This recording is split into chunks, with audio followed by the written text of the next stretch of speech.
5 सितंबर 2022 यानी शिक्षक दिवस के दिन एकेडमी में 2 नए बैच चलाए जाएंगे। एक एसएससी जीडी का जिसका आगामी 75,000 से ज़्यादा वैकेंसी आ रही हैं, और उत्तर प्रदेश पुलिस जिसकी 40,000 से ज़्यादा पद आ रहे हैं आगामी। और सभी छात्रों से ये हाथ जोड़ के रिक्वेस्ट है कि अगर इन नौकरियों में सिलेक्शन पाना है तो नोटिफिकेशन का वेट ना करें, और अगर नोटिफिकेशन का वेट करेंगे तो ध्यान दीजिएगा त्वरित यानी तुरंत कोई चीज़ नहीं होता है, बहुत पहले से हमें तैयारी करनी होती है। तो उत्तर प्रदेश पुलिस और एसएससी जीडी दोनों का बैच 2 शिफ्ट में चलाया जाएगा, एक 9 से 12 और एक 3 से 6। ये 12 से 3 का जो स्लॉट है ये आर्मी वालों बच्चों के लिए बुक है, ठीक है। तो जितने भी अग्निवीर बच्चे तैयारी कर रहे हैं, अग्निवीर स्कीम की तैयारी कर रहे हैं, वो 12 से 3 में पढ़ेंगे। क्लियर है? आगे बढ़ते हैं। आज हम पढ़ेंगे भारत की मृदा। आज हम पढ़ेंगे भारत की मृदा, भारत की मिट्टी। और भारत की मिट्टी हमारे प्रदेश में किस प्रकार की मिट्टी पाई जाती है, हमारे पूरे भारत में किस प्रकार की मिट्टी पाई जाती है, इसको हम पढ़ेंगे। क्लियर है? अब मुझे ज़रा ये बताइए कि ये जो मिट्टी है, मिट्टी जिसको हम बोल देते हैं, ठीक है, जिसको हम क्या बोलते हैं, मृदा, ये मृदा नहीं है, ये नम चट्टान है। ये क्या है? नम चट्टान है। हम नम चट्टान क्यों बोल रहे हैं? क्योंकि ये जो पाउडर जैसी मिट्टी है ये चट्टान से ही बननी है। चट्टान के 2 रूप होते हैं, चट्टान 2 रूप होते हैं, एक सख्त चट्टान, ठीक है, ये ध्यान दीजिएगा, चट्टान के 2 रूप होते हैं, एक होता है क्या, सख्त चट्टान, और एक क्या होता है, नम चट्टान। नम चट्टान यानी एकदम पाउडर जैसे, ठीक है, नरम जिसे बोलते हैं। तो ये जो नरम होती है इसी को हम मृदा या मिट्टी बोलते हैं। लेकिन कब इसे मृदा बोला जाता है, कब इसे मिट्टी बोला जाता है? कोई मुझे बताएगा कि आखिरकार इसे मृदा कब बोला जा रहा है, सॉफ्ट चट्टान कब बोला जा रहा है? जी बताएं, जोर से बोलो। जब कोई अनाज उत्पन्न हो जाए तो मृदा,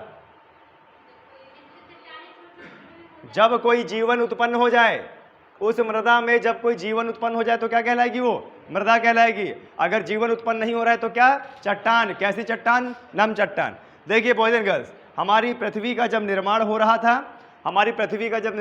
था, जब लगातार नीचे से लावा, बेसाल्टिक लावा बाहर निकल रहा था, तो बाहर के मौसम की क्रियाओं की वजह से वही जो चट्टान थी, जो लावा किसे निर्मित थी और सूख गई थी, और बाहर का जो मौसम है, बाहर का जो क्लाइमेट है, जलवायु है। अब बाहर का मौसम कैसे होता है? धूप भी पड़ती है, हवा भी चलती है, पानी बारिश भी होता है, ठंडी भी पड़ती है, और कई जीव का संचरण भी होता है। इस कारण जो बड़ी चट्टानें थी वह छोटे छोटे कणों में विभक्त हो गई, टूट गई, और वही छोटे छोटे कण और ज़्यादा महीन हो गए। अच्छा, जब जमीन के नीचे से लावा निकलता है, तो जमीन के नीचे से लावा निकलता तो खाली वो चट्टान नहीं रहता, उसमें तमाम प्रकार के खनिज पदार्थ भी रहते हैं, तमाम प्रकार के खनिज पदार्थ भी रहते हैं, जैसे आयरन, एल्यूमिनियम और ऑक्सीजन, जैसे आपका पोटेशियम, जैसे जिंक, ये सब, कैल्शियम हो गया, नाइट्रोजन हो गया, इतने प्रकार के तत्व भी उसमें रहते हैं। तो अगर पूरी चट्टान का क्षरण होगा मौसम की वजह से, धूप की वजह से, बारिश की वजह से, हवाओं की वजह से, और आगे चल के वो जो कण छोटे छोटे टूट रहे हैं, वो कण और ज़्यादा महीन हो गए, और उसमें अगर जीवन की उत्पत्ति हो गई तो वो क्या कहलाएगी? मृदा। क्या कहलाएगी? मृदा। अन्यथा वह क्या कहलाएगी? चट्टान कहलाएगी। वह भी कैसी चट्टान? नम चट्टान। ठीक है। अब जैसे मान लीजिए कि कोई पहाड़ पर्वत है, मान लीजिए कोई पहाड़ पर्वत है, और पहाड़ पर्वत है। अब देखिए ये पहाड़ है, चट्टानों से बना हुआ है, और कैसी चट्टान है? सख्त चट्टान और नम चट्टान। जब क्या होता है, इसमें जब वर्षा होती है, पानी बरसता है, तो जब पानी कई फीट ऊपर से गिरता है तो उसमें गुरुत्वाकर्षण का बल लगता है, और बूंदें भारी भी होती हैं, और जब वह चट्टानों से टकराती हैं तो वह थोड़ा थोड़ा चट्टानों को काटती रहती हैं, अपरदन जिसे बोलते हैं। अच्छा, ये क्रिया इतनी स्लो होती है कि आप 1 साल 2 साल में पता नहीं लगा सकते, ये काफ़ी साल तक चलती रहती है। जैसे मैं आपको बता दूं, हमेशा मैं एक एग्जांपल देता हूं कि बहुत सारे लोग नल गड़ाते हैं अपने घर में, आंगन में, गांव घरों में, और उसके नीचे एक पटिया लगा देते हैं। और आपने देखा होगा, जैसे ज़मीन से जो नल होता है, ज़मीन से जो नल होता है, मान लीजिए ये नल है, तो यहाँ पे पटिया लगा देते हैं और लगातार यहाँ पे पानी गिरता रहता है, लगातार। अब ऊपर इतनी ऊंचाई से पानी अगर गिरेगा तो भी थोड़ा बहुत गुरुत्वाकर्षण बल लगता है। जितनी बार पानी गिरेगा उतनी बार यह इसको काटता रहेगा। आपने देखा होगा कई साल बाद, 10 साल बाद, 15 साल बाद वो जो पटिया नीचे लगी रहती है उसमें हल्का सा गर्त बन जाता है, हल्का सा गर्त बन जाता है। और ये गर्त इसलिए नहीं है कि किसी ने पैर रख दिया होगा या उतना खोद के ले गया होगा, ये पानी से हुआ है। यानी जो पहले लेवल का था, पानी धीरे धीरे धीरे धीरे और हवा के द्वारा धीरे धीरे वो क्या है, कटता गया। इसी प्रकार से हमारे धरातल में, हमारे ज़मीन के ऊपर जो चट्टानें थी, पहाड़ थे, पठार थे, ऊंचावच थे, उनका कई करोड़ों वर्ष में उनका अपरदन हुआ है। बड़ी बड़ी चट्टानें छोटी छोटी चट्टान कणों में तब्दील हुए हैं और वह छोटे छोटे कण और ज़्यादा महीन होते गए हैं और वो और ज़्यादा महीन होते गए और इतने ज़्यादा महीन हो गए कि पाउडरी फॉर्म में बन गए। और उसमें जब किसी जीवन ने उत्पत्ति ले ली तो वही कहलाएगी क्या, मृदा। अब भारत के जिस तरीके से भारत की स्थिति है और जिस प्रकार से भारत में ऊंचावच का निर्माण है और जिस तरीके से भारत पहले किसी और प्रदेश में था, अब किसी और प्रदेश में है, पूरे भारत में अनेकों प्रकार की मृदा पाई जाती है, अलग अलग प्रकार की मृदा पाई जाती है। ठीक है, आपने देखा होगा कि जैसे हमारे जो मध्य भारत है, मध्य प्रदेश, उत्तर प्रदेश और हमारा पंजाब, राजस्थान, बंगाल, बिहार, झारखंड, छत्तीसगढ़, ये गंगा का मैदान का इलाका है और यहाँ पर उत्तम क्वालिटी का अनाज होता है। तो ये जो मैदान है, ये मैदान कैसे बना है, ये मैदान कैसे बना है, जो नदियाँ हैं, नदियाँ अपने साथ जंगलों से, तराई क्षेत्र से जलोढ़ बहा के लेके आई हैं और मैदानी क्षेत्र में उन्होंने बिछा दिया है। और ये जो जलोढ़ होता है इसमें खनिज पदार्थों की अत्यधिक मात्रा होती है, जिसके कारण यह ज़्यादा उपजाऊ होता है। तो आपने देखा होगा लगभग 75 से 80% की खेती हमारे मैदानी क्षेत्र में होती है। अच्छा, आपने देखा होगा जम्मू कश्मीर की मृदा कुछ और है, दक्षिण की मृदा कुछ और है, पूर्वोत्तर भारत की मृदा कुछ और है, राजस्थान की मृदा कुछ और है। तो ऐसे इलाकों में अलग अलग फसल भी उगती है। यानी मृदा के हिसाब से और मृदा में किन खनिज पदार्थों की प्रचुरता होती है, मात्रा होती है, उनके हिसाब से अलग अलग फसल उगती है। जैसे बात करें बंगाल में जूट होता है, बंगाल में चाय होता है, बंगाल में कॉफ़ी होती है, ठीक है, वहाँ पे अनानास होता है, वहाँ पे नारियल होता है। लेकिन वही चीज़ यहाँ क्यों नहीं हो जाता, वहाँ चीज़ हमारे चित्रकूट में, उत्तर प्रदेश में क्यों नहीं हो जाता? इसलिए नहीं होता, पहली तो यहाँ की जलवायु कैसे वन पाए जाते हैं, उष्णकटिबंधीय, पर्णपाती, पतझड़ वाले वन पाए जाते हैं। टेम्परेचर अत्यधिक है, वर्षा की कमी है और सूखी मिट्टी है, गर्म क्षेत्र है, चट्टानें, पथरीला इलाका ज़्यादा है। नतीजा यह यहाँ की जलवायु अनुकूलित नहीं है कि हम कॉफ़ी और चाय उगा सकें। क्लियर है? तो हमारे भारत के अलग अलग क्षेत्र को देखते हुए अलग अलग प्रकार की जलवायु के हिसाब से हमारे प्रदेश में, भारत में अलग अलग मृदा है। अब हमारे भारत में मुख्य रूप से 4 प्रकार की मृदा पाई जाती हैं, लेकिन हमारे कई भूगोलवेत्ताओं ने इसे 8 प्रकार में विभाजित किया है। अगर मुख्य रूप की बात करें तो कितना है? 4, लेकिन अगर भूगोलवेत्ताओं की माने तो कितना है? 8। ये 8 प्रकार की हम पढ़ेंगे। अब हमारे भारत में जितनी भी मृदा पाई जाती है, सबसे ज़्यादा मृदा कौन सी है? जलोढ़ मृदा। कितना प्रतिशत? 43%। उसके बाद कौन सी है? लाल मृदा। कितना? 18%। और उसके बाद क्या है? काली मृदा 15% और लेटेराइट मृदा 3.7%। और बाकी जो बचा वो किस में आ जाएगा? अन्य में आ जाएगा। ठीक है, तो देखिए काफ़ी बार एग्जाम में एक पैटर्न पूछ लिया करता है। आपके ज्योग्राफी के एग्जाम में एक पैटर्न पूछ लिया करता है कि भारत में सबसे ज़्यादा पाई जाने वाली जो मृदा है या पाई जाने वाली मृदा का क्रम क्या है? पाई जाने वाली का क्रम क्या है? तो सबसे ज़्यादा क्या पाई जाती है? जलोढ़ मृदा। उसके बाद कौन सी? लाल मृदा। ठीक है, लाल मृदा। उसके बाद क्या है? काली मृदा। ठीक है, और उसके बाद क्या है? लेटेराइट। उसके बाद क्या है? लेटेराइट। ठीक है, लेटेराइट। ये देखो, ये आप बनाओगे जो क्रम है, पहले क्रम में सबसे ज़्यादा क्या पाई जाती है? जलोढ़। और दूसरे क्रम में लाल मृदा, तीसरे क्रम में काली मृदा और चौथे क्रम में क्या है? लेटेराइट। मैंने कई एग्ज़ाम दिए हैं जहाँ पर खुद मैंने ये ये क्वेश्चन दिया था। पूछ लेता है कि भारत में सबसे ज़्यादा पाई जाने वाली मृदा का सही क्रम क्या है। तो सही क्रम है, पहले जलोढ़ है, लाल मृदा है, काली है, लैटेराइट है। ठीक है, अच्छा इसके 4 ऑप्शन बना के दे देगा आपको। जैसे मान लीजिए ऑप्शन ए, फिर ऑप्शन बी कर देगा, पहले लाल कर देगा, ठीक है, फिर जलोढ़ कर देगा, फिर जलोढ़ कर देगा, और फिर काली कर देगा, और फिर लैटेराइट कर देगा। ठीक है, ऐसे कर दे। तीसरा ऑप्शन वो बना देगा, पहले काली मृदा कर देगा, ठीक है, फिर उसके बाद लैटेराइट, ऐसे करके ऑप्शन बना देगा और 4 ऑप्शन देगा। और देखिए 4 ऑप्शन में सो हमारा सबसे सटीक ऑप्शन होगा वो कौन सा होगा? जलोढ़, काली मृदा, काली और लैटेराइट। परसेंटेज के हिसाब से भी आप देख लो, परसेंटेज के हिसाब से भी हमारा ये क्रम बन रहा है। क्लियर है? और काफ़ी बार ये पूछा गया है कि भारत में सबसे ज़्यादा पाई जाने वाली मृदा कौन सी है? जलोढ़ मृदा। ठीक है, अच्छा ये जलोढ़ मृदा कैसे बनी है और कहाँ पे है? ये सबसे ज़्यादा मैदानी क्षेत्र में है। कहाँ पे है? मैदानी क्षेत्र में। और हमारे भारत का जो मैदान है वह 3 मुख्य नदियों द्वारा बनाया गया है। कौन सी नदी है? सिंधु और गंगा और ब्रह्मपुत्र। इसीलिए हमारे उत्तर के मैदान को बोला जाता है सिंधु गंगा ब्रह्मपुत्र का मैदान। सिंधु गंगा ब्रह्मपुत्र का मैदान बोला जाता है। क्लियर है? तो हमारे मैदानी क्षेत्र में सबसे ज़्यादा जलोढ़ मृदा पाई जाती है। और जलोढ़ का मतलब होता है अवसाद। जलोढ़ का मतलब क्या होता है?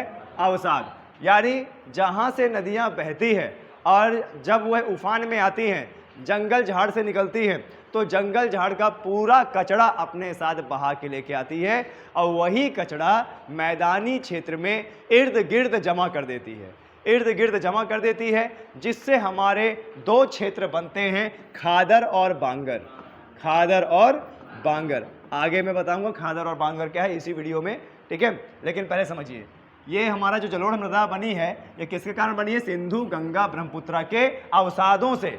सिंधु गंगा ब्रह्मपुत्र के अवसाद बहाने के बाद अब वहां पर जमा कर दिया गया।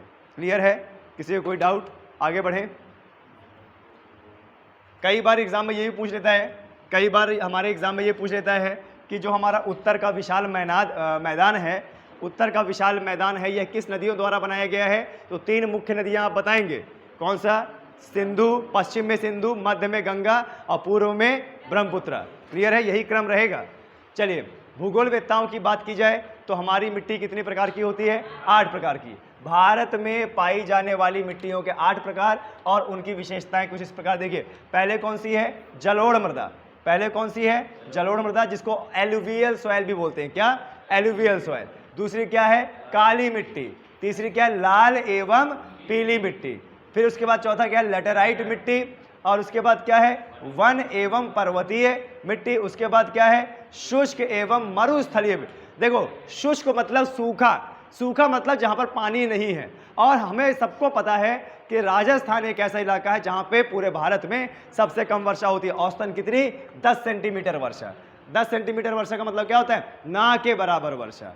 क्लियर है? अगर वर्षा वहाँ पे होती तो मुझे लगता है वो शुष्क क्यों बोला जाता?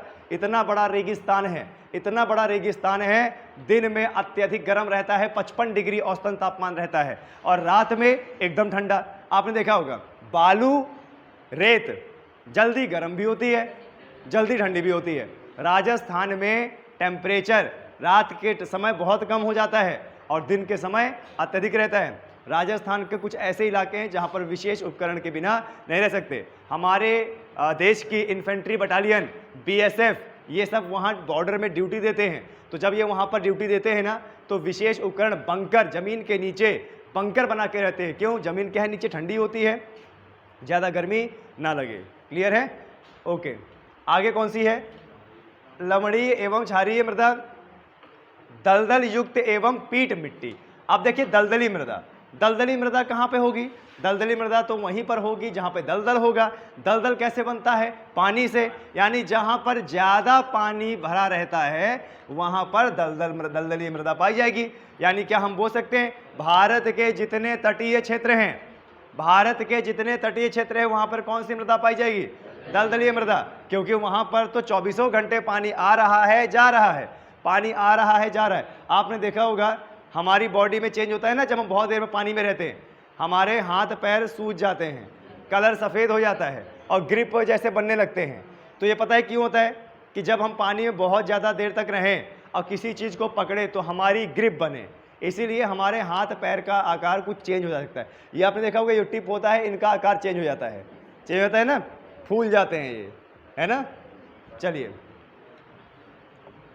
आगे देखिए, सबसे पहले हम अपने भारत में वितरण पढ़ लेते हैं कि किस प्रकार से कैसे क्या वितरण है। ठीक है, ये हमारा भारत है और आप सभी लोग जानते होंगे भारत, सबसे पहले देखिए जब भी भारत का मैप आता है ना, जब भी भारत का मैप आता है आप सब लोगों को कुछ बातें याद रखनी पड़ेगी। ठीक है, और कुछ बातें क्या है, भारत के पश्चिम में कौन सा सागर, अरब सागर। ठीक है, अब भारत के पूर्व में बंगाल की खाड़ी, बंगाल की खाड़ी, और भारत के दक्षिण में हिंद महासागर, ये हो गया। अच्छा, अब जरा देखिए, ये भी याद रखना पड़ेगा कि भारत से 7 देश लगते हैं। कौन सा, यहाँ पे क्या है जरा बताइए, पाकिस्तान, यहाँ पे क्या है, अफगानिस्तान, और ये क्या है, चीन, ये है नेपाल, भूटान, बांग्लादेश और म्यांमार। ठीक है, ये आपको याद रखना पड़ेगा। दूसरा, भारत का जब भी मैप आता है तो भारत का सबसे उच्चतम बिंदु इंदिरा कौल, कौन सा, इंदिरा कौल, कहाँ पे है, लद्दाख में। भारत का सबसे दक्षिणतम बिंदु मुख्य भूमिका कन्याकुमारी, मुख्य भूमिका कहाँ पे है, कन्याकुमारी। और अगर संपूर्ण भारत की बात करें तो ये यहाँ पे क्या है, इंदिरा पॉइंट, इंदिरा पॉइंट। ठीक है, इंदिरा पॉइंट। और भारत के सबसे पश्चिमी बिंदु का नाम क्या है, गौर माता, गौर माता, या तो सरक्रीक या तो द्वारका। ठीक है, भारत का सबसे पूर्वी बिंदु किबिथु, क्या है, किबिथु, अरुणाचल प्रदेश में है। इतना आपको कम से कम याद रखना पड़ेगा। ठीक है, चलिए अब थोड़ा सा पता लगाते हैं कि हमारे भारत में किस प्रकार से मृदा का विभाजन है। ठीक है, सबसे पहले हम ये हरा वाला देखते हैं। हरा का नाम क्या, पर्वतीय मृदा, पर्वतीय मृदा। अब देखिए, हमारे भारत में जो सबसे ज़्यादा ऊंचे ऊंचे पर्वत हैं, पर्वतों की अत्यधिक श्रृंखला है, वो कौन सी, हिमालयन पर्वत श्रृंखला है।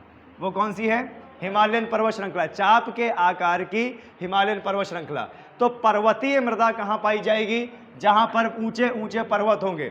और हमारे ऊंचे ऊंचे पर्वत कहाँ पे हैं, लद्दाख, जम्मू कश्मीर, हिमाचल प्रदेश, उत्तराखंड, सिक्किम और अरुणाचल प्रदेश। यानी जम्मू कश्मीर, लद्दाख, हिमाचल प्रदेश, उत्तराखंड, सिक्किम और अरुणाचल प्रदेश में कैसी मृदा पाई जाती है, पर्वतीय मृदा पाई जाती है। अब पर्वतीय मृदा में पर्वतीय वन पाए जाते हैं। ठीक है, आए समझ में, आगे बढ़ते हैं। इसके बाद आप देख रहे हैं ना, जलोढ़, इसके बाद हल्का हरा रंग क्या है, जलोढ़।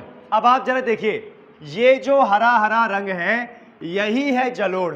और जलोढ़ मैंने क्या बताया था, कैसे जलोढ़ मिट्टी कैसे बनती है, जलोढ़ बहा के जब लाया जाता है, नदियों द्वारा अपर्दन किया जाता है, नदियों द्वारा अत्यधिक मात्रा में अवसाद बहा के लाया जाता है, वही क्या होता है, जलोढ़ मृदा। तो जरा देखिए, ये पूरा क्षेत्र देख रहे हैं, गुजरात का भी क्षेत्र, ये गुजरात का क्षेत्र, मध्य प्रदेश का क्षेत्र, उत्तर प्रदेश झांसी वाला क्षेत्र, और उत्तर प्रदेश, झारखंड, बिहार, और यहाँ पर बंगाल, और ये असम में भी चला गया है, अरुणाचल प्रदेश में भी चला गया है। ये देखिए, ये इतना बड़ा क्षेत्र है।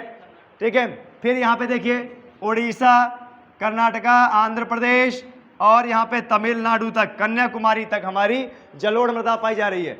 अब देखिए, आपको बता दें, ये हमारे बंगाल की खाड़ी, ये जो पूर्वी तट है, पूर्वी तट जो कोरोमंडल है और उत्कल तट है, यहाँ पर भी जलोढ़ मृदा पाई जाती है। यहाँ पे जलोढ़ मृदा मिलने का क्या कारण है, आपने देखा होगा, हमारी अत्यधिक नदियाँ पूर्वी घाट में बंगाल की खाड़ी में बहती हैं, बंगाल की खाड़ी में बहती हैं। और बंगाल की खाड़ी में जो पूर्वी तट है वह ज़्यादा चौड़ा है और नदियों को बहने का संपूर्ण समय मिलता है, और इतना ज़्यादा विस्तार मिल जाता है कि नदियाँ जलोढ़ इकट्ठा इधर उधर जमा करते हुए जाती हैं। आपने ये भी पढ़ा होगा ज्योग्राफी में कि हमारी पूर्व में बहने वाली नदियाँ डेल्टा का निर्माण करती हैं। नदी जो डेल्टा का निर्माण करेगी वो इसी वजह से करेगी कि वह अपने साथ अवसाद बहा के ला रही है। जो नदी अवसाद बहा के नहीं लाएगी वह डेल्टा का निर्माण नहीं करेगी। देखिए, यहाँ पर बंगाल में, ओडिशा में, आंध्र प्रदेश में और केरला में, यहाँ पर आप देख रहे हो जलोढ़ मिट्टी पाई जा रही है, और यहीं पर तो अत्यधिक नदियाँ हमारी बहती हैं। बताइए, स्वर्णरेखा, महानदी, कृष्णा, गोदावरी, कावेरी, ये सब नदियां डेल्टा का निर्माण कर रही हैं। डेल्टा का निर्माण कर रही है मतलब अपने साथ अवसाद भी बहा के लाती होंगी। क्लियर है? अच्छा देखिए, जो 3 मुख्य नदियां हम बोल रहे हैं ना, कौन कौन सी? ब्रह्मपुत्र, गंगा और सिंधु। देखिए ये यहाँ पे मानसरोवर झील है, मानसरोवर झील से निकल के सिंधु नदी ये ऐसे पाकिस्तान में घुसते हुए अरब सागर में गिर जाती है। नदी कौन सी? गंगा, उत्तराखंड के गंगोत्री ग्लेशियर से उत्तर प्रदेश को सिंचित करते हुए और बंगाल से बांग्लादेश में ऐसे बह जाती है। कहाँ से? गंगोत्री ग्लेशियर से। मानसरोवर झील से एक और नदी ब्रह्मपुत्र नदी ऐसे तिब्बत में सांगपो नाम से बहते हुए, दिहांग दर्रे से अरुणाचल प्रदेश में बहते हुए और असम में आते हुए इधर बांग्लादेश में चली जाती है। अब देखिए ये नदी जहाँ जहाँ बह रही है वहाँ वहाँ आपको हरा हरा दिख रहा होगा, यानी ये हिमालय नदी है, बारहमासी नदी है और अपने साथ अत्यधिक जलोढ़ बहा के लाती हैं। ध्यान दीजिएगा, जो नदी भ्रंश घाटियों से बहेगी वह जलोढ़ अपने साथ नहीं बहेगी, और जो नदी जंगल, झाड़, तराई क्षेत्र से बहेगी वह अच्छा, आपने देखा होगा ना, जब बारिश होती है और अपने घर के इर्द गिर्द एकदम पानी जब भर जाता है और जब वो पानी चला जाता है तो साफ हो जाती है रोडें साफ हो जाती है ना। गांव घरों में आपको बहुत अच्छा देखने को मिला होगा कि भाई पानी बरसा और पानी बरसने के बाद क्या हुआ, एकदम से भर गया और जब पानी निकला तो पूरा साफ है। तो वो धूल मिट्टी कूड़ा करकट सब ले गए हैं ना अपने साथ में, वही होता है जलोढ़। वही क्या होता है? जलोढ़। अब क्योंकि हम तो मानव है ना, अपने घर के आसपास साफ सफाई रखते हैं, जंगल में थोड़ी ना कोई साफ सफाई होती है। जंगल में कूड़ा करकट और खाद, सड़ी हुई पत्तियां और सड़े हुए वृक्ष और जानवर, ये सब बहुत होते हैं। नतीजा जब बाढ़ आती है तो ये सब बहा के ले जाती है और मैदानी क्षेत्र में नदी इर्द गिर्द उसको जमा कर देती है। वही होता है क्या? जलोढ़। अब हमारे पूरे भारत का यही है जलोढ़ का मैदान, ठीक है, या उत्तर का मैदान। यहाँ पे देखो, यहाँ पे दलदली क्षेत्र है, बहुत सारी नदियाँ यहाँ पे आके यहीं पे विलीन हो जाती हैं। यहाँ पर भी जलोढ़ मृदा पाई जाती है। इसी जलोढ़ मृदा में जहाँ यह हरा हरा आपको दिख रहा है, भारत की 80% खेती होती है। भारत की 80% खेती होती है। क्यों? क्योंकि जितनी भी मृदा हम पढ़ेंगे उन सब में सबसे ज़्यादा उपजाऊ कौन सी होती है? जलोढ़ मृदा होती है। ठीक है, आए समझ में?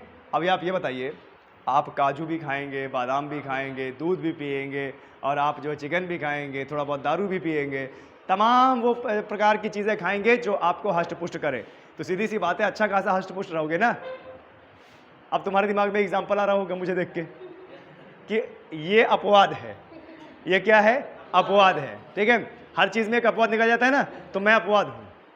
क्लियर है? और नहीं तो मैं आपको बता दूँ, कैप्टन साहब ने, भाई साहब, कोई कमी नहीं कर रखी है अपने सिद्धांत के ऊपर। मेरे जितना अगर यहाँ पे किसी छात्र को मिल जाए ना, वो अच्छा खासा पहलवान हो जाए, अच्छा खासा पहलवान हो जाए। क्या? अपवाद ना, बताया ना, अपवाद। हर जगह कहीं ना कहीं अपवाद तो आ ही जाता है। ओके, चलिए, तो ये जलोढ़ मृदा आपने पढ़ लिया। आप देखिए, ये जो असम है, असम है ना, असम में भी हरा हरा देखने को मिल रहा है ना। असम में मुख्य नदी कौन सी है? ब्रह्मपुत्र। तो ब्रह्मपुत्र मैदानी क्षेत्र वहां बना रही है, और मैदानी क्षेत्र बना रही तो देखो वहां भी हरा है, यानी असम में भी जलोढ़ मृदा पाई जाती है। अच्छा, आप देखो अरुणाचल प्रदेश में भी हल्का हल्का जलोढ़ मृदा है। क्यों? ब्रह्मपुत्र नदी इतनी बड़ी नदी, वहां भी तो अवसाद इकट्ठा करती है।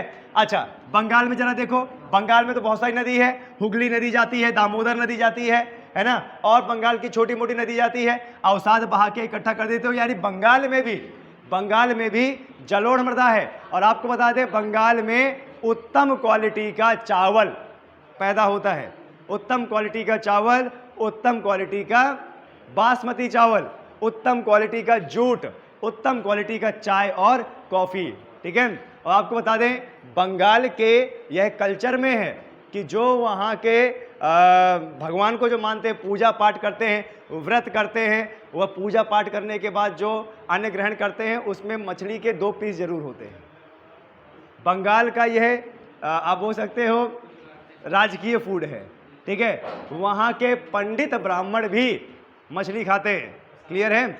हमने खुद ये चीज़ देखा है और वहाँ पर यह मान्यता है।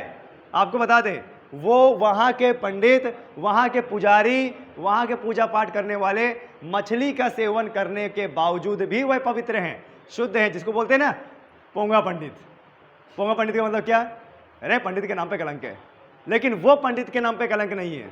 वो काली माता की पूजा भी करते हैं, भक्ति भी करते हैं, आराधना भी करते हैं और अपना अन्न ग्रहण भी करते हैं। अन्न ग्रहण में समझ गए ना?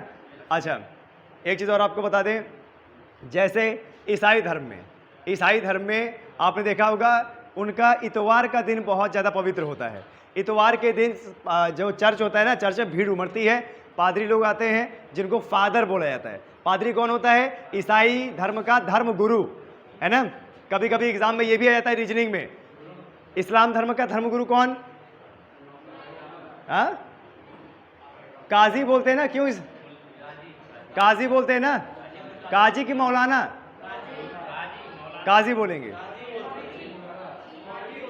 एक मिनट उसको बोल दो। हाँ बताओ। अच्छा, और पंडित को क्या बोलते हैं? मौलाना? मौलवी। तो वो इस्लाम धर्म के धर्मगुरु। हमारे यहाँ क्या बोला जाता है? पंडित, ठीक है। वो हमारे यहाँ का धर्मगुरु सनातन धर्म का, ठीक है। तो आपको बता दें, जैसे काली माता है, काली माता सबसे ज्यादा प्रसिद्ध किसके लिए है? बलि के लिए ना।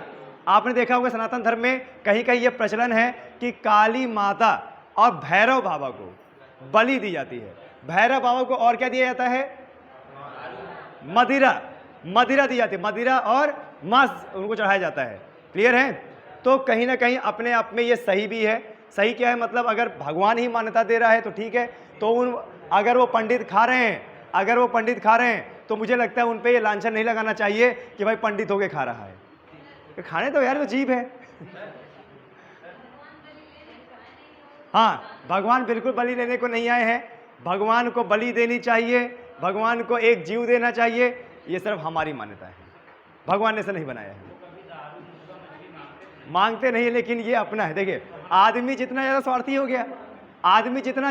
गया, देखिए आपको बता दें, सुनिए मेरी बात सुनिए, ये मान्यताएं हमारे बीच में आई कैसे हैं? ओए बातें नहीं, ये मान्यताएं हमारे बीच में आई कैसे हैं? जैसे क्या है ना कि आदमी जब दुखी होता है तो वो ये सोचता है कि मेरा जो परिजन है कैसे भी करके ठीक हो जाए। और बहुत पुराने लोग, और बहुत पुराने, हम लोग सब जनजाति लोग तो हैं। आप बताएं, क्या हमारे महान पूर्वज क्या कभी झुग्गी झोपड़ी में नहीं रहे होंगे? जंगलों में नहीं रहे होंगे? और जब आदमी जनजातीय था तो उस समय वह जादू टोना पर विश्वास रखता था और वह जादू टोना आगे परंपरा में बढ़ता गया। और आपने देखा होगा अक्सर आदमी बलि तब देता है जब घर का कोई परिजन बीमार हो, कि भगवान ले, इस जीव के बदले मैं ये जीव चढ़ा रहा हूं। तो बस ये प्रथा बन गई। अब अगर उस बकरे को काट दिया तो खाने वाला भी होना चाहिए। ये लोग पुजाई कर दिया, निमंत्रण दे दिया, ठीक है, और पहुंच गए शाम के सब लोग। यहीं पर अगर आप साग पूड़ी का देते तो नहीं आते, बकरा का दिया है तो आ गए। होता है कि नहीं होता ऐसा? रियलिटी बात बता रहा हूं मैं। खैर, आपको बता दें, जो ईश्वर होता है ना, इष्ट होता है, वो कब, जिसने इस सृष्टि का ही निर्माण किया है। गीता में कृष्ण भगवान ने कहा है साफ साफ कि इस सृष्टि में जो भी हो रहा है वह मेरी इच्छा अनुसार हो रहा है और मैं ही कर रहा हूं। अगर अच्छा हो रहा है तो मैं कर रहा हूं, बुरा हो रहा है तो मैं कर रहा हूं। तो जो हो रहा है उसको होने दो। भगवान को लालच न लगाओ कि भैया भगवान को मदिरा देंगे और भगवान को देंगे, ठीक है। भगवान यहां पर क्या कहता है कि जिस तरीके से कर्म होंगे उसी तरीके से फल मिलेगा। जिस तरीके से कर्म होंगे उसी तरीके से फल मिलेगा, भगवान ये कहता है।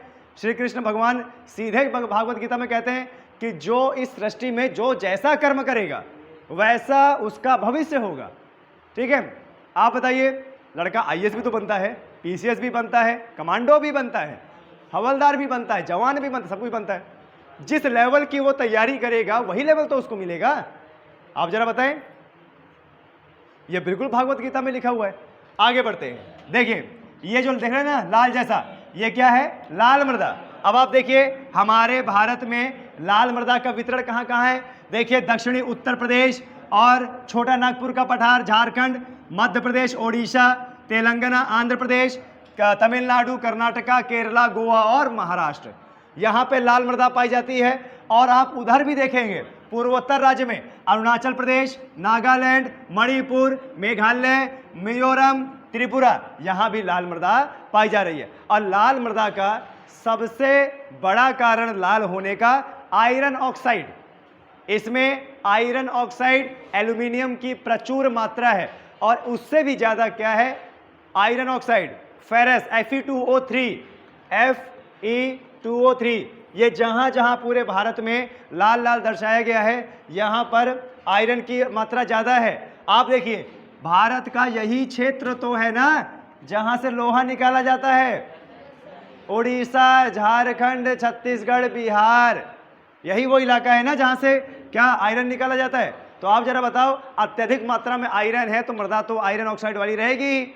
और फिर याद है आपको, धरती की आंतरिक संरचना में मैंने पढ़ाया था कि पृथ्वी के नीचे, भौगर्भ में, धरती में यानी क्रस्ट के नीचे सबसे ज़्यादा पदार्थ क्या है, ऑक्सीजन। कितना परसेंट, लगभग 43%, 43 से 46% ऑक्सीजन है।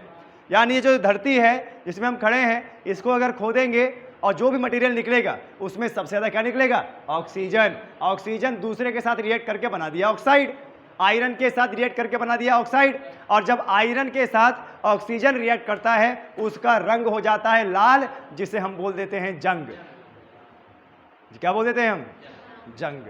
ठीक है, लगता है ना, काफ़ी बार विज्ञान में पूछा जाता है जंग को बचाने के लिए क्या करना चाहिए, पेंटिंग करना चाहिए। तो देखा आप लोगों ने, ये यहाँ पर हमारी लाल मृदा पाई जा रही है। एक बार राज्य में फिर बता देता हूँ, देखिए यहाँ से गिनेंगे, महाराष्ट्र और कर्नाटका और तमिलनाडु, केरला, आंध्र प्रदेश, तेलंगाना, ओडिशा, झारखंड, छत्तीसगढ़, मध्य प्रदेश, दक्षिणी उत्तर प्रदेश, सोनभद्र वाला इलाका, क्लियर है। और बंगाल में, ओडिशा में, यहाँ पर मेघालय, त्रिपुरा, मिजोरम और मणिपुर, नागालैंड और अरुणाचल प्रदेश। आ रहा है समझ में? किसी भी बच्चे को कोई डाउट हो, अगर वो मेरे बस का होगा तो मैं जरूर बताऊंगा, नहीं बस का होगा तो अगले दिन बताऊंगा। क्लियर है?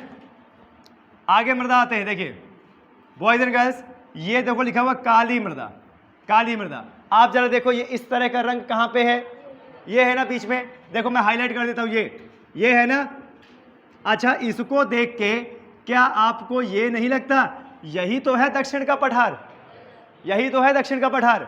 दक्षिण का पठार जो बेसाल्टिक लावे से लगातार उद्गार होने की वजह से बना है, और इसी को बोलते हैं दक्कन का ट्रैप। दक्कन का ट्रैप, डेक्कन ट्रैप बोलते हैं ना इसको, क्या बोलते हैं, डेक्कन ट्रैप बोलते हैं। और आप जरा मुझे बताइए, ये जो काली मृदा है ये लावा से निर्मित है। कौन से लावा से, बेसाल्टिक लावा से। काफी बार एग्जाम में ये पूछा गया है कि महाराष्ट्र में अत्यधिक पाई जाने वाली जो काली मृदा है वो कैसे बनी है, लावा से, ज्वालामुखी के उद्गार से। और लावा से बनी है कैसे, क्या एकदम से नीचे मिट्टी निकाल के फेंक दिया, ले भैया महाराष्ट्र मिट्टी ले ले, काली मिट्टी, और खूब कपास उगाना, ऐसा क्या, नहीं। जो नीचे से लावा निकला और लावा पूरा फैल गया पूरे दक्षिण भारत में और उत्तर में। जैसे मान लीजिए कि यहाँ से पानी, यहाँ से नीचे से पानी निकले, तो बताइए पानी कहाँ कहाँ फैलेगा, जहाँ जहाँ ढाल होगी, जहाँ जहाँ ढाल होगी पानी वहीं फैलेगा ना। अच्छा, आपने देखा होगा कभी अगर हमारा पाइप घर में गलती से मोटर से निकल जाए, पूरा पानी फैल जाता है ना।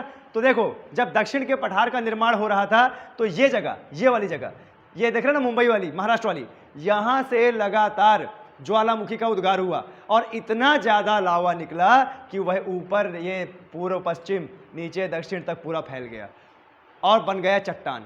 फिर कई साल बाद फिर से इसी के ऊपर लावा आया, फिर कई साल बाद फिर से लावा आया, यानी परत दर परत दर परत दर लावा बनता चला गया। लेकिन ये समय इतना ज़्यादा, अंतराल इतना ज़्यादा था कि जब पहली परत बनी तो दूसरा बार जब ज्वालामुखी उद्गार हुआ, इस परत में जीवन उत्पत्ति हो गई थी। यानी ये परत में पेड़ पौधे जीव जंतु हो गए थे। फिर दोबारा लावा आया इसी क्षेत्र से और उसी के ऊपर फैल गया, यानी जीवन दब गया ना, तो क्या बन जाएगा, जीवाश्म। फिर अब दूसरी परत से जीवन स्टार्ट हुआ, फिर वहां पर जो है लावा आ गया। ऐसे कई बार लावा आया, कई बार जीवन आया और जीवन परतों के अंदर दबता चला गया। इसीलिए इस इलाके को बोलते हैं डेक्कन ट्रैप। ट्रैप का मतलब है फंस जाना, ठीक है, और कई सालों तक दबा रहा। आज यहाँ पर अत्यधिक मात्रा में खनिज तेल, नेचुरल गैस पाया जाता है, पर ये इतना ज़्यादा मजबूत है, इतनी चौड़ा पहाड़ है, चट्टान है कि यहाँ पर अजंता और एलोरा की गुफाएं काट काट के बना दी गई, बिना ईंटा गारा पत्थर के बना दी गई ना। अच्छा, आप जरा देखिए कि जो ये काली मृदा है ये गुजरात में भी है ना। और देखो इधर से ऐसे मध्य प्रदेश से होते हुए झांसी वाला इलाका, थोड़ा उत्तर प्रदेश को भी टच किया, थोड़ा चित्रकूट को भी टच किया है। और ये इधर उड़ीसा, आंध्र प्रदेश, तेलंगाना, कर्नाटका और आंध्र प्रदेश, ये इधर। अब अगर इसको ध्यान से देखो तो जरा मुझे बताइए मैप में देख के कि काली मृदा का सबसे ज्यादा विस्तार कहां पे है? महाराष्ट्र, बिल्कुल सही। ये देखिए, ये है ना महाराष्ट्र, ये इतना बड़ा महाराष्ट्र, सबसे ज्यादा विस्तार है ना यहाँ पे। यहीं पर हमारा प्रश्न बन गया कि काली मृदा अत्यधिक कहां पाई जाती है? महाराष्ट्र में। और यही कारण है कि महाराष्ट्र और गुजरात में अत्यधिक मात्रा में कपास उत्पादन होता है, कपास, और उत्तम क्वालिटी का कपास। काली मृदा की खासियत क्या होती है? काली मृदा की खासियत ये होती है कि यह चिपचिपी होती है और जल धारण करने की इसमें क्षमता होती है, जल धारण करने की। और इसीलिए क्या बोलते हैं, इस मृदा में पानी को जैसे सींचने के लिए जब हम सींचते हैं तो पानी की ज़रूरत कम पड़ती है। क्यों? क्योंकि जब एक बार इसमें पानी आपने डाल दिया तो पानी नीचे सूख नहीं पाता है, जा नहीं पाता है, पानी को पकड़ के रखती है ये मृदा। इसीलिए इसको ऐसी मृदा बोला जाता है जहां पर सिंचाई कम लगती है। ठीक है। अच्छा, भारत के बाहर इसको चेरनोजम बोला जाता है। क्या बोला जाता है? चेरनोजम। ठीक है, चेरनोजम बोला जाता है काली मृदा को। क्लियर है? चलिए आगे बढ़ते हैं, आगे बढ़ते हैं। अब क्या है? लेटेराइट मृदा। लेटेराइट मृदा, लेटेराइट मृदा क्या होती है?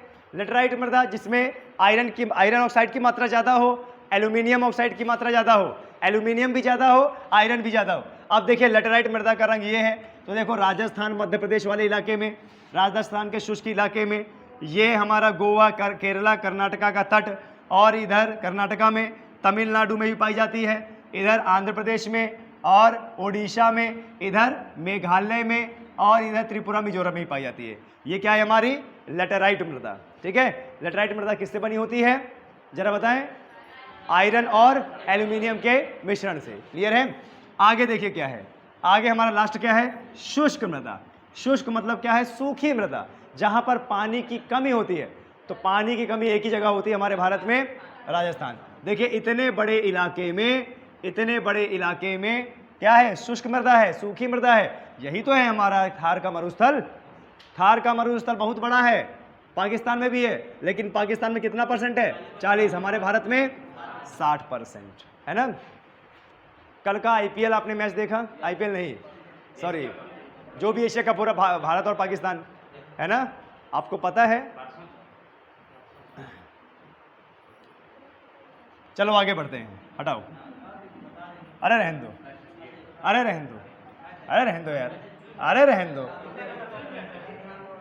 चलिए सबसे पहले हम बात करेंगे जलोढ़ मृदा। सबसे पहले हम बात करेंगे जलोढ़ मृदा। जलोढ़ मृदा को जरा देखिए। जलोढ़ मृदा मैं पहले बता चुका हूं कि नदियों द्वारा जलोढ़ बहाकर मैदानी क्षेत्र में उसको बिछा दिया गया, जमा कर दिया गया, और वही कहलाई क्या? जलोढ़ मृदा। जलोढ़ मृदा और कुछ नहीं, क्या है? अवसाद है। क्या है? अवसाद है। अवसाद मतलब कचड़ा, कूड़ा करकट। जलोढ़ मृदा, जिसको एलुवियल मृदा भी बोलते हैं, जलोढ़ मृदा की प्रमुख विशेषताएं तथा प्राप्ति स्थल। जलोढ़ मृदा को दोमट मिट्टी के नाम से भी जाना जाता है, और कांप मिट्टी या कछारी मिट्टी भी बोलते हैं इसे। क्या बोलते हैं? कछारी मिट्टी। एग्जाम में आया है कि जलोढ़ मिट्टी को और क्या नाम से जानते हैं? कछारी मिट्टी। कछारी वाला जाता है एग्जाम में। ठीक है, ओके। मिट्टी के नाम से भी जाना जाता है। जलोढ़ मृदा भारत के सर्वाधिक क्षेत्र में पाई जाती है। ये परसेंटेज गलत है, यहाँ पे कितना होना चाहिए? 43%। जलोढ़ मृदा भारत के सर्वाधिक क्षेत्र में पाई जाने वाली मिट्टी है। सबसे बड़ा पॉइंट है, याद कर लीजिएगा, भूलना नहीं, हम लोग गंगा यमुना के मैदान में रहते हैं। ठीक है, तो जब कभी प्रश्न में आए ना कि भारत में कौन सी मृदा पाई जाती है, तो चित्रकूट को याद रखिएगा। चित्रकूट में जलोढ़ मृदा। जलोढ़ कैसे? गंगा के मैदान, गंगा हमारे नजदीक है ना, 120 किलोमीटर संगम। चलिए आगे बढ़ते हैं। इन मिट्टी का निर्माण नदियों द्वारा अपने मार्ग में मलबा निक्षेप से द्वारा हुआ। मलबा, मलबा मतलब अवसाद, अवसाद बहा के लाए, जमा कर दिया। अच्छा, बहुत एक वीडियो वायरल हो रहा है, राजापुर की जो यमुना नदी है उसका बहुत वीडियो वायरल हो रहा है। अच्छा, वीडियो को पानी देखा आपने? पानी देखा कैसा है? रंग कैसा है उसका? मटमैला है ना, मटमैला है ना, वही तो है अवसाद। वो पानी अगर इकट्ठा करके आप अपने खेतों में डाल दोगे ना तो खेत उपजाऊ हो जाएंगे आपके।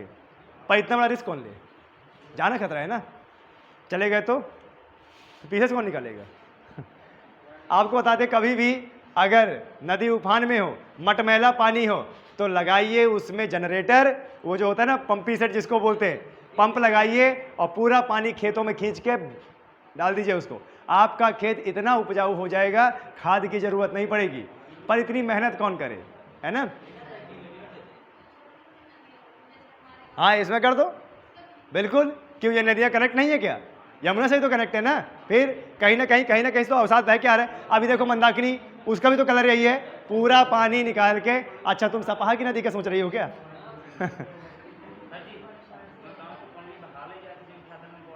और क्या बहा ले जाती है, तो रोको ना उसको, फिर क्या उपजाऊ नहीं होता। अब उपजाऊ का मैं क्या कारण बताऊँ, ये बताइए। इतनी ज़्यादा पानी तो उसमें होता नहीं है, इतना ज़्यादा पानी होता नहीं है। और ये तो मौसमी नदियाँ हैं भाई, पानी बहा तो यहीं आसपास में पानी ज़्यादा हो गया, वही पानी। अगर ये नदी किसी बड़ी नदी से कनेक्ट होती और तब उसका पानी आता तो अच्छा खासा उपजाऊ आता। क्या बात कर रहे हो यार, तुम्हारे गांव के मत्ता लोग जो है इतना अच्छा जो है वहाँ पे फसल बोते हैं, अच्छा खासा कमाते हैं। क्या बात कर रहा है उपजाऊ नहीं है। पड़ोई के बगल की बिल्कुल उपजाऊ है ज़मीन। ये बता, वहाँ पे इतना उत्तम क्वालिटी का आम होता है, आम की कितनी अच्छी बगिया है वहाँ पे, बांस उत्तम क्वालिटी का होता है, फसल उत्तम क्वालिटी की होती है। क्या बोल रहा उपजाऊ नहीं है। हाँ बांस 70-80 साल पुराना बांस गड़ा है वहाँ पे, गड़ा है ना, देखा है ना। चलिए, जलोढ़ मिट्टी में फास्फोरस, नाइट्रोजन और ह्यूमस की मात्रा कम होती है। ध्यान दीजिएगा, जलोढ़ मिट्टी में फास्फोरस, नाइट्रोजन और ह्यूमस की मात्रा कम होती है। यही कारण है कि हमें अलग से मिट्टी में उर्वरक मिलाना पड़ता है। क्या मिलाना पड़ता है, उर्वरक मिलाना पड़ता है। अगर हमें मिट्टी में फास्फोरस, नाइट्रोजन और ह्यूमस मिल जाए ना तो खाद की जरूरत नहीं पड़ेगी। क्लियर है। समय की समाप्ति का आदेश हो रहा है और आप लोगों की वजह से समय ज़्यादा हो गया। इसका नेक्स्ट पार्ट मैं कल पढ़ाऊंगा, ठीक है।